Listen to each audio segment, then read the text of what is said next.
Assalomu alaykum aziz do'stlar, qadrli obunachilar, sizlar bilan har doimgidek Baxtiyor Xudoyorganov. Mana bugun biza Xorazm viloyati Shovot tumani Paxtakor mahallasi va Istiqbol mahallasini bog'lovchi chorrahadamiz. Bu yerga kelishimizdan maqsad do'stlar, svetofor ishlamin turganligi sababli shu yerda yashovchi fuqarolar o'z farzandlarining sog'lig'ini qayg'urgan holatda bizga murojaat bilan chiqdilar. Bugungi murojaatimiz Shovot tumani hokimi Murod Davletov bo'ladi. Xudo xolasa bu video rolikimizni ko'rib, shu svetoforlarni uzatib beradi degan umiddaman. Aziz yurtdoshlar, hozir sizlarga beni chiroyli qilib tushuntirib ko'rsatib o'tadigan bo'lsak, orqamizda yana Rasulbek Stroy. Bu yoqqa Paxtakor mahallasi, bu yerda ko'plab ishlab chiqaruvchilar bor. Paxta tozalash korxonasi bor, undan keyin Katkala tekstil bor. Yana Rasulbek Stroy, bu yerda ko'pchilik yurtdoshlarimiz qurilish materiallarini sotib oladilar, qurilish mollarini sotib oladilar. Bu yoqda esa oziq-ovqat do'konlari, go'sht va go'sht mahsulotlari, meva-chevalar, qolaversa shu poliz ekinlar ham shu yerda sotiladi. Yana bu yerda esa svetoforimiz ishlamin turibdi. Svetoforimiz ishlamin turganligi sababini ham ko'rib turibsizlar. Yana bu yerda peshxod o'tadigan yo'l achchasi ham chizilmagan. Bo'lgan bo'lishi mumkin avval, lekin hozirgi momentda o'chib ketgan. Hozirgi momentda o'chib ketgan yo'llarni yamabdilar. Yo'l idora xodimlariga rahmat, ish yo'llardan mashinalari ahvolda edi. Bu yoqlarni ko'rsatdik. Do'stlar, bu yerlarni hamma biladi. Biz hozir Paxtakor mahallasindamiz. Hozir endi chorrahani o'zina chiqamiz. Yo'l cheti bo'ylab hozir bu yerdan chiqmaylik chorrahadan. Mashin qoqib keta qo'ymasin yana. Svetofor ishlamin turgandan keyin qo'rqasan hamda. Gel bakalım, doğru şuradan ötemiz, çıkamız, gösterimiz. Bu videonu alışımızdan maksat dostlar, mana bu yerda 42 sonli xalq ta'lim bo'limiga qarashli maktablarimiz ham bor.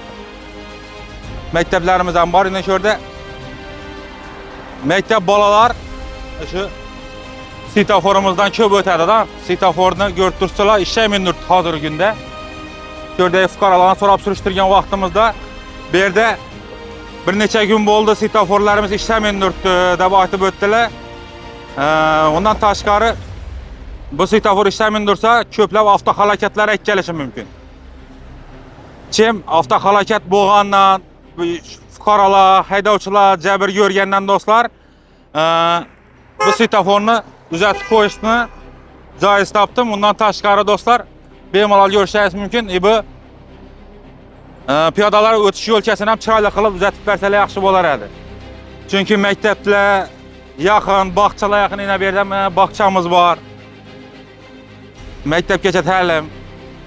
Shuning uchun iltimos qilamiz endi Shovot tumani hokimidan chiroyli qilib shularni bir chiziqlarni chizdirib, hamma yoqlarni uzatib, svetoforlarni hammasini ishlab chiroyli qilib bersa, ham svetofor ishlamagandan keyin do'stlar, peshxod chiziqlar ham o'chib ketgan, yosh bolalarimiz ham o'tib qolishi juda ham qiyin.